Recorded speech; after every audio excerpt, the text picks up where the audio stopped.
Bonjour, bonjour Bishop David. Bonjour, bien-aimé Père en Christ, serviteur de Dieu. Nous sommes heureux d'être dans votre bureau après un long moment pour cette interview. Merci de nous avoir accueillis.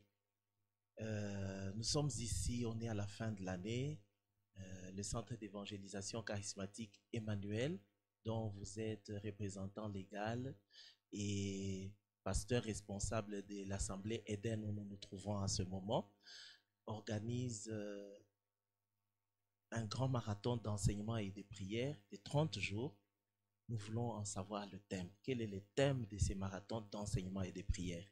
Oh, merci, bien-aimé, pour cette question et une bonne question. En tout cas, les thèmes que nous avons à la fin de l'année-ci, les jours arrivent, prépare-toi. Cela est tiré d'Amos chapitre 4, le verset 12b. Et ce thème, c'est un thème qui nous a été inspiré par l'Éternel Dieu pour que nous parlons aux enfants de Dieu à la fin de l'année. Justement, par rapport à ça, c'est un peu étonnant. Généralement, quand on est à la fin de l'année, il y a des thèmes du type combat. Combat pour ta destinée, tu ne mourras pas, tu vivras. Mais là, on est devant un thème un peu qui suscite un peu des peurs. Est-ce ce thème, c'est pour faire la peur, pour créer la peur, la frousse dans les chefs des enfants de Dieu? En tout cas, bien-aimé, tu as posé une bonne question. Vous savez, on nous appelle serviteurs de Dieu. Un serviteur de Dieu, c'est celui qui est à l'écoute de l'éternel Dieu. Aussi longtemps que responsable de l'église locale, c'est-à-dire je suis un responsable de la bergerie de Gégère. L'éternel Dieu qui connaît le temps et le moment que nous sommes en train de traverser. Parce que le temps ou le moment, ce n'est pas la fin de l'année. La fin de l'année, c'est selon notre calendrier. Et Dieu qui connaît le temps que traverse l'Église sur la terre. C'est le Dieu-là qui m'a inspiré cette parole, vu que nous devons donner la nourriture au temps convenable, selon la parole de Dieu que nous recommande, nous, les serviteurs de Dieu. Même moi, charnellement, avec les sentiments humains, vu la fin de l'année, je devrais aussi aborder un sujet qui devrait animer tous les enfants de Dieu à la prière pour combattre selon les esprits qui s'élèvent à la fin de l'année pour la destruction des enfants de Dieu.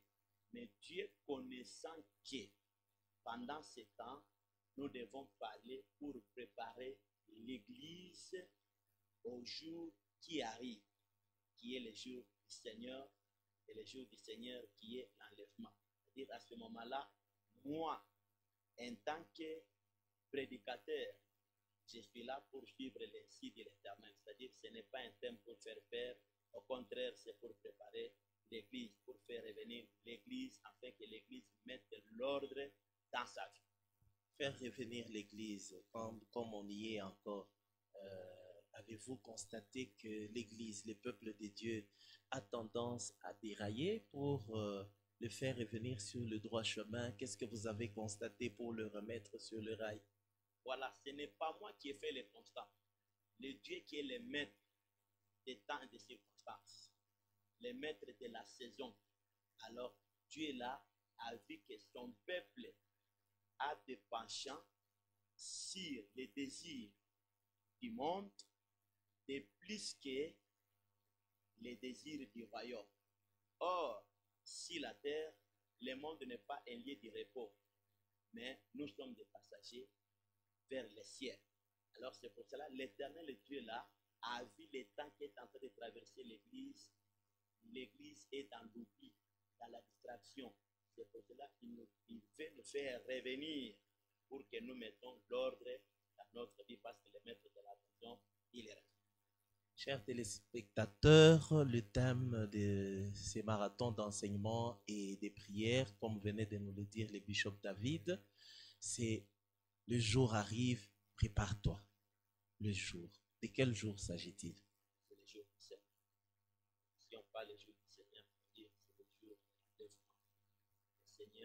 rien d'autre par l'Église. Si l'Église est sur la terre, l'Église n'est pas sur la terre pour vivre éternellement sur la terre. L'Église est là pour aller au ciel, c'est-à-dire retourner au ciel pour aller vivre une vie là-bas et être épargné du jugement. Alors, c'est là, vu qu'il y a déjà l'accomplissement des signes précurseurs qui s'accomplissent du jour au jour, mais néanmoins, l'Église dans une distraction. C'est pour cela, ces enseignements a l'objectif, selon l'ainsi dit l'Éternel, pour faire revenir l'Église en ordre, c'est que l'Église soit prête. Peut-être nous ne pouvons pas arriver à la fin de l'année, ou soit on peut aller au-delà de la fin de l'année, mais néanmoins, l'Église, l'homme doit être préparé, parce que la mort peut venir même avant l'enlèvement. Qui ira te prêcher pour se préparer au-delà de la mort? Il y a ceux qui disent qu'il y a le purgatoire. Oh, bien-aimé, ces enseignements-là n'existent pas. Il y a l'unique occasion quand l'homme est sur la terre et qu'il reçoit la parole de Dieu, il met l'ordre dans sa vie, c'est fini, là c'est le salut. Il y a même de ces familles qui se fâchent quand vous ne prêchez pas à leur deuil. Pour eux, si vous n'avez pas prêché, vous n'avez pas loué le Seigneur lors du deuil de l'un des membres de leur famille, ils se disent, Ah, une question très capitale. Hein? Vous savez, quand on prêche au deuil, on ne prêche pas les cadavres. Les cadavres n'écoutent jamais et n'écoutera jamais. On prêche ceux qui sont vivants pour qu'ils écoutent et qu'ils prennent la décision de leur salut. Les cadavres, il est déjà parti, ça n'a rien à lui sauver. Le jour arrive, prépare-toi. Comment est-ce que nous devons nous préparer? Comment l'Église doit-elle se préparer? Oui, en écoutant les enseignements, chacun de nous va revenir dans ce qu'il a déraillé. Et surtout que pendant ce temps, Dieu, si Dieu donne son ainsi, Dieu connaît le pourquoi il a donné, parce que c'est lui qui sonde les reins de cœur, c'est lui le maître des temps et des circonstances. J'espère à travers ces enseignements, Dieu va nous parler et chacun de nous, de loin de près, celui qui va nous suivre de loin, ou soit celui qui sera présent dans les enseignements à l'église, il trouvera sa part. Amen. Nous informons à tous ceux qui nous suivent en ligne sur les réseaux sociaux et partout ailleurs dans le monde que ces marathons d'enseignement et de prières va commencer le 5 novembre et il se terminera le 15 décembre. Nous serons en ligne en direct du mardi au vendredi, de 17h juste à 18h30 et les dimanches, suivez-nous chaque dimanche bien sûr, de 9h juste à 12h30. Je reviens à vous, peut-être pour une avant-dernière question. Pourquoi devons-nous nous préparer alors que la Bible dit nous sommes sauvés par la grâce au moyen de la foi? Si nous sommes sauvés par la grâce, a-t-on le devoir de nous préparer? Oh, c'est une bonne question. La grâce, Dieu avait quitté les trônes, est descendu, il a pris la chair envers l'homme. C'est Dieu qui est allé en pleine position pour rechercher l'homme. Et maintenant, la foi, c'est l'homme qui retourne maintenant à Dieu à partir de la parole qu'il a écoutée. Maintenant, cette parole que nous avons écoutée là, c'est la même parole dont, quand le peuple tombe dans la distraction, le peuple s'égare de cette parole. C'est pour cela que Christ pose la question, quand je reviendrai, je trouverai la foi. C'est-à-dire, quand je reviendrai, est-ce que je trouverai le peuple dans la parole? Alors, c'est pour cela, avec ces messages, c'est pour que les peuples reviennent à Dieu pour leur enlèvement. Nous comprenons pourquoi le diable s'amuse dans la doctrine particulièrement. Il touche à la parole parce que, en fait, la foi vient de ce que l'on entend et ce que l'on entend, c'est la parole de Christ. Yes. Et quand on ne donne pas la parole de Christ, on a une mauvaise foi, je pourrais dire. L'homme est égaré, l'homme oublie même son objectif sur la terre. D'où la prolifération d'un certain type d'évangile qui fait beaucoup de bruit depuis les années 2000, l'évangile de la prospérité, où on croit que quiconque n'a pas de prospérité n'est pas riche, il n'a pas Dieu, il n'est pas sauvé. Mais celui qui en a, il est sauvé. Qu'en dites-vous? Vous savez, bien aimé, ce qui nous différencie, ce n'est pas ni les matériels, ni la richesse, ou soit les biens en général. Ce qui nous différencie, c'est la parole de Dieu. Amen. Les œuvres. Donc, que vous soyez riche ou pas, l'enlèvement, c'est pour tout celui qui a cru au Seigneur. Merci beaucoup, Bishop.